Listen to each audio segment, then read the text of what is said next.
Jean de Gruson, lui, ne vous parle pas forcément. Mais qu'en est-il de ces bières, distribuées dans de nombreux cafés dont il était le propriétaire, à Vambrochy, mais aussi dans les villes alentours? La famille de Gruson, c'est tout d'abord une longue histoire. Elle descendrait d'une figure historique majeure de l'histoire de France, Jeanne d'Arc. C'est pourquoi Jean de Gruson a offert à la paroisse de Vambrochy une statue à son effigie.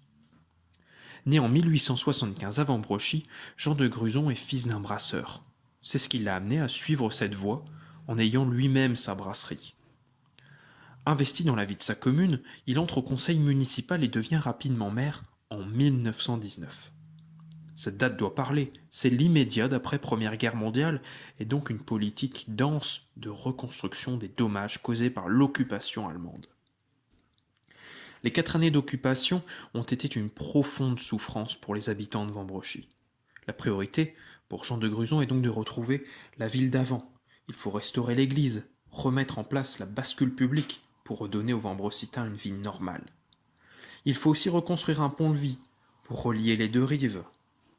Jean de Gruson lance aussi la construction du monument aux morts et choisit le célèbre poilu victorieux comme modèle de ce dernier. La guerre a causé de nombreuses disparitions et la commune suit la politique nataliste impulsée par l'État. En tant que maire, il instaure alors une prime à la natalité et construit une consultation médicale pour nourrissons.